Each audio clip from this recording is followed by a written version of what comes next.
Alright, now we go the other way. Now here, instead of having these be on the same side, I just decided to make it on the other side. So we've just thrown an 8 on the left hand, now let's throw a 6 on the right hand. So I've just chosen the phase. Let's check for collisions. If this is a 4, can't be a 6 or a 6x, can't be an 8 or 8x. Uh-oh, it is. Well, let's make that one go away. If this is a 4, can't be a 6 or 6x, 8 or 8x. Uh-oh, that one also collides. Jeepers. How about that one? Well, we've run out of 8s, so this one's probably okay. 4, 6x, 8 or 8x, 10 or 10x. We're good. How about the 6s? Well, 6 could only collide with 8s, and we've made the 8s go away. So, alright. So here are unknown arrivals. I'm sorry, unknown departures. We don't know where these go.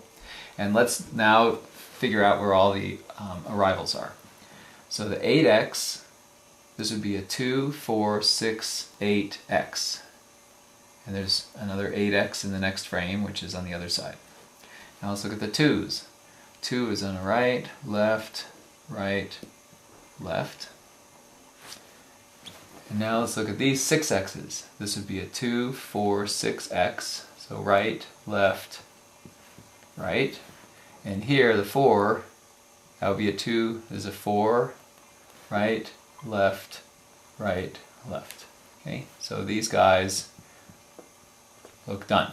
But we have here and here, we have no arrivals, and here, we have no departure. And remember, we don't have to worry about these guys because we've been doing the trick in the past. So there's 8s back here, landing here, but what we're concerned about is what happens after the transition. Okay, so we already know that these were non-departures, and these are now the interesting non-arrivals. So, what would it take to get these departures to land in these spaces? This guy, if it got a 2 would land here, a 4, a 6, 6x. And to land here, it would be 1 frame later, which is an 8, and not crossing. And this one, it's 1 frame later, so it's 2 less, and it's unxed, if you will. So this would be a 4, and this would be a 6x. Right? It's 1 less, which is 2 less because it's sync, right? It's only even numbers. And if this crossed, this doesn't because they're on opposite sides. But we can check it anyway. So I said this was a 4. A 2 would land here, a 4 would land here, that's correct. A 6 would land here, 6x lands here. Okay, so there they are. So here's our transition. Now note that this takes 2 frames worth of throws to do. After we throw this 2, 8x, which is this one, okay, after we throw that, we could throw 6x, 2, 2, 6x, okay, that's these two, and then we're in 6x, 4, and so forth. I guess I can put a star here at this point. Or we could have thrown an 8 here and a 4 here, which looks like 2, 8x, and then an 8, and then a 2, 4, and then 6x, 4, then we're into the other trick. So those are our 2 transitions. Just deleting these throws because of collisions. Now, as before, we could delete these other throws, which would delete arrivals in the future, and we could see what throws it would take to fix everybody. Just remember that 0x isn't possible. Alan Knutsen's claim to the contrary. So that's a result of doing it with this phase. Now it might also be interesting to alter the phase. What would happen if instead of ending so that the sides alternate, what if the sides were the same? So what if I end doing 8x2, so we have a right hand 8x and then we go right into a right hand 6x here. And let's propagate that backwards.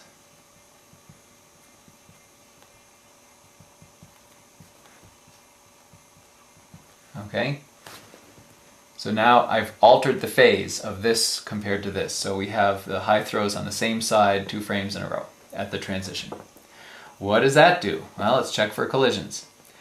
If this is a 6x, this can't be an 8x, and it is. So it goes. Or the 6x goes. Okay, it doesn't matter. And then there's no 10s or anything higher. Similarly, if this is a 6, this frame can't have an 8, and it doesn't, and this can't have 10s, and they don't. Alright, so we found one collision.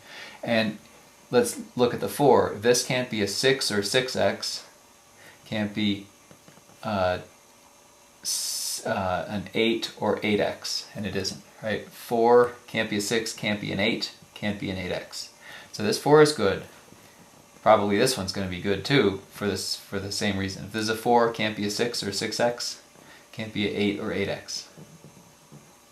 Okay, so there's only one collision now. If we shift the phase, this seems sort of like it's the wrong phase because the high throws would have been on the same side, except that now there's only one throw that collides. So this will be a quicker transition, and now let's see what it needs to be. Okay, the 2 lands here, and there's 3 2s, so there's a left, right, left. That's where the 2s land. Oh, and there's one more. This is a 2. Right.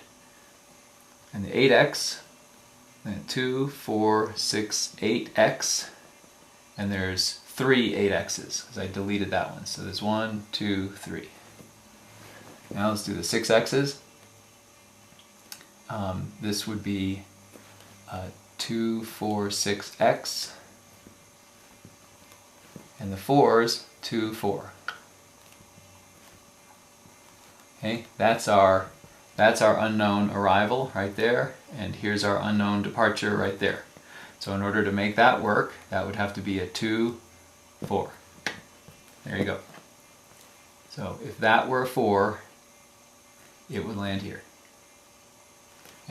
And we get 2, 8x, 4, 2, 6x, 4, and we're into the other trick. So that's the transition.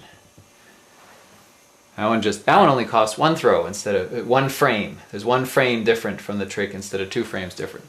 But notice how I just decided what I wanted. You know, I wanted this phase to be this, and I found what I had to change in order to make it work. As before, we could delete this one, and which, by the way, if we did, that clears up this space. And in which case, now this ball could go here or here, and that would be a 2x or 4. And this is on the same side, other side of the same frame, so it would be 2, 4x. Okay, so now you could either have these 2 or these 2 in this frame here and get from 2 8x star into 6x 4 star. Right? It's either 2x 4x or 4 2. And we're done. So that's the throw sequence method as applied to synchronous tricks.